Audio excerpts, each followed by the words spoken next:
राधे राधे, जोर से राधे राधे, राधे राधे, राधे राधे, राधे राधे। देखिए,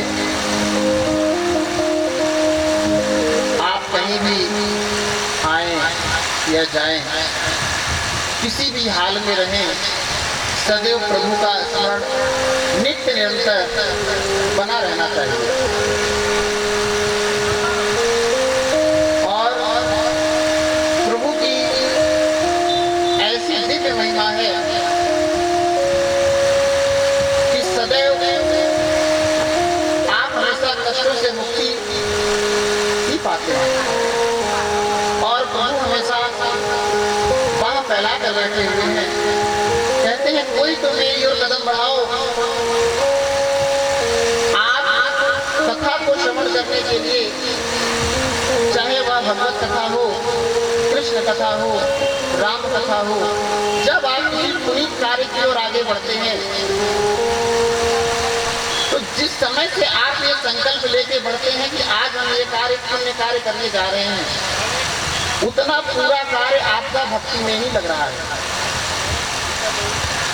और यह पूरा का पूरा कार्य आपकी उसी भक्ति में शामिल है। जैसे किसी भी धार्मिक अनुष्ठान या किसी भी कथा का प्रयोजन कोई एक दिन में नहीं तैयार होता है। इसके लिए कई रूपरेखाएं बनती हैं, कई रूपरेखाएं बिगड़ती हैं। ठाकुर जी का आशीर्वाद इसमें प्राप्त होता है और गुरुजनों की कृपा प्राप्त होती है तो बड़े से बड़ा संकट या विपत्ति की घड़ी भी समाप्त होकर के पुण्य कार्य में आई हुई बाधाएं समाप्त हो जाती हैं। इसी क्रम में भगवान के श्रीमन नारायण प्रभु के अत्यंत परम प्रिय भक्त हुए हैं जिनका नाम है प्रहलाद। देखिए, श्रीमन नारायण अवतारी भगवान श्री कृष्ण हैं और वही श्री राम प्रभु हैं। भगवान श्री कृष्ण में और भगवान श्री राम में कोई भी अंतर भेद नहीं है। और जो इन अंतर भेद के चक्कर में फंसा है और पार नहीं निकल पाया।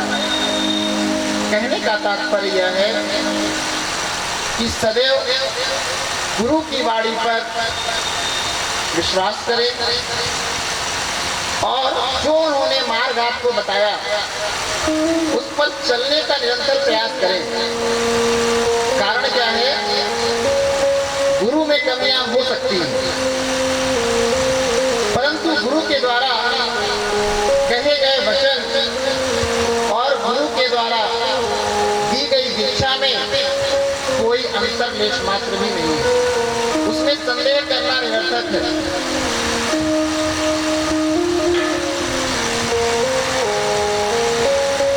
राजा हिरण्यकश्यप, आप सभी को ज्ञात होगा, कथाएं बहुत बार सुनी होगी। आखिर उस कथाओं का संदेश हमारे जीवन में क्या जा रहा है। राजा हिरण्यकश्यप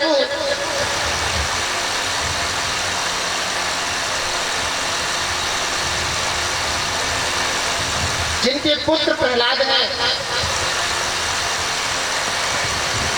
और प्रहलाद नारायण भक्ति को प्राप्त कर रहे हैं। अवस्था 7 वर्ष की है। आप और हम अगर कल्पना करें, हम लोग क्या सोचते हैं, सारे काम से निवृत्त हो जाएं फिर भक्ति कर लेंगे, परंतु ऐसा नहीं है। भक्ति करने का, भजन करने का जो भाव है वह निरंतर होना चाहिए और उसका कोई उम्र की रूपरेखा नहीं है। जब से भजन का भाव मन में जागृत हो, एन केन प्रकारेण किसी माध्यम से,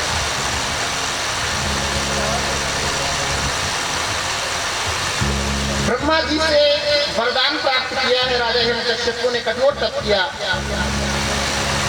और वरदान प्राप्त क्या होता है ना मैं दिन में मरूं, ना मैं रात में मरूं, न किसी अस्त्र से और न किसी भी शस्त्र से, न नर से न नारायण से। और सबसे विशेष वरदान 12 महीने में से किसी महीने में मेरी मृत्यु ना हो। अब जिसको इतने वरदान मिल जाए वो तो फूला नहीं समाएगा। उसने क्या कहा, अहम ब्रह्मो अस्मि, मैं ही ब्रह्म हूँ। वह अपने आप को ही भगवान मान बैठा। और जितने भी उनके अनुयायी थे, हिरण्यकश्यप ने सबसे कहा, सब लोग मेरी पूजा कीजिए, मैं ही भगवान हूँ। क्यों? क्योंकि अब मैं मर ही नहीं सकता। क्योंकि वरदान क्या मिला, न दिन में मर सकता है, न रात में मर सकता है, न धरती न आकाश, न किसी भी अस्त्र न किसी भी शस्त्र से। और 12 महीने में से किसी महीने में इसकी मृत्यु नहीं हो सकती। ऐसा वरदान प्राप्त करके राजा हिरण्यकश्यप अपने आप को भगवान मान बैठा। अपने अनुयायियों से यही कहते कि सब लोग मेरी आराधना करिए, मैं ही भगवान हूँ। परंतु प्रहलाद कहते, आप तो पिता हैं, आप श्रेष्ठ हैं, भगवान तो सिर्फ केवल एक श्रीमन नारायण हरि हैं, वही भगवान हैं, वही सर्वेश्वर है। ऐसी बातें जब हिरण्यकश्यप के पास पहुंचती थी तो अपने आप को आग बबूला कर बैठते थे। नाना प्रकार के प्रहार करवाए। कितने अस्त्रों शस्त्रों से प्रहलाद अपने ही पुत्र को चोटी किया। और चोटिल अवस्था में प्रहलाद पर कोई असर नहीं होता था, क्योंकि भगवान के वे अनन्य भक्त हैं। प्रभु की भक्ति में श्रीमन नारायण ओम नमो भगवते वासुदेवाय निरंतर जप किया करते हैं और सदैव भगवान का सानिध्य प्राप्त करते हैं। हिरण्यकश्यप ने नाना प्रकार के साम दाम दंड भेद अपनाए, जिससे कि प्रहलाद की मनोदशा को बदला जाए और हम उसको भगवान माने। इसके लिए प्रहलाद को हाथियों से, बड़े बड़े हाथियों, विशालकाय हाथियों से गुजारा गया कि प्रहलाद की मृत्यु हो जाए। लेकिन प्रहलाद तो भगवान के भक्त हैं, प्रहलाद जी पर निश्चित मात्र भी कुछ भी चोट की अवस्था नहीं आई।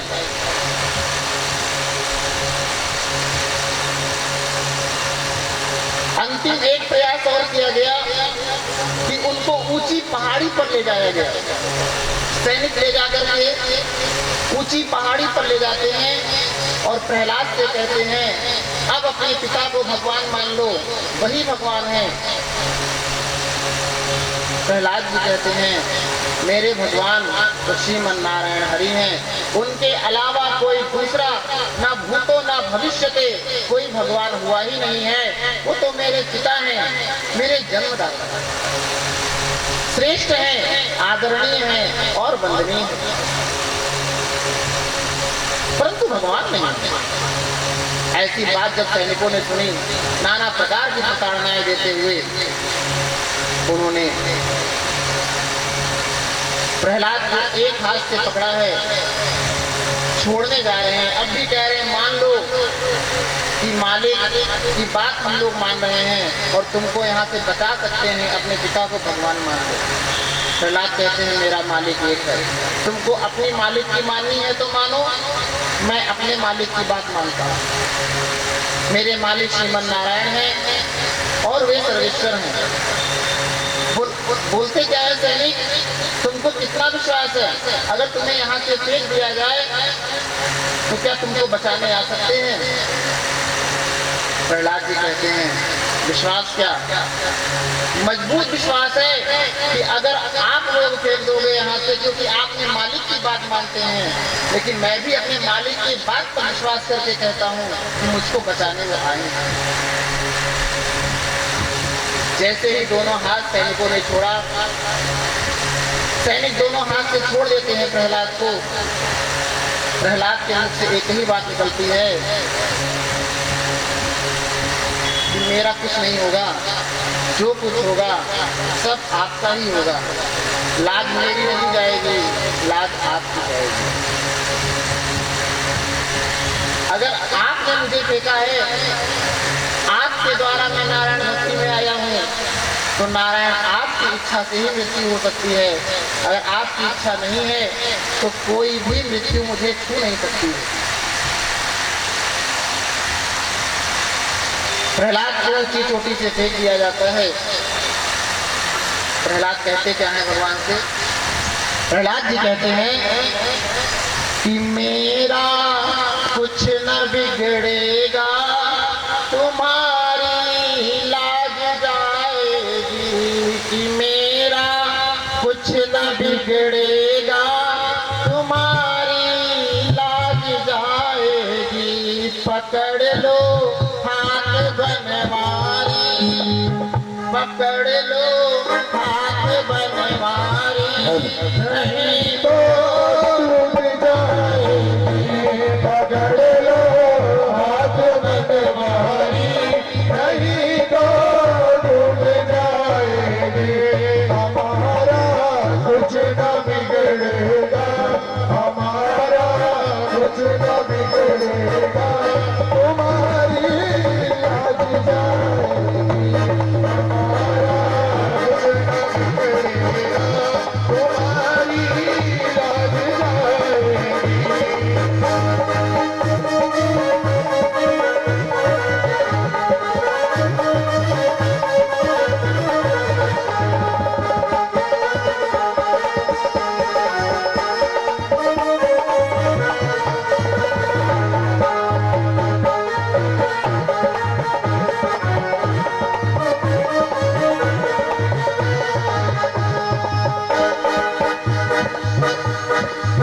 पकड़ लो हाथ बनवारी, नहीं तो टूट जाएंगे। पकड़ लो हाथ बनवारी, नहीं तो डूब जाएंगे। हमारा कुछ न बिगड़े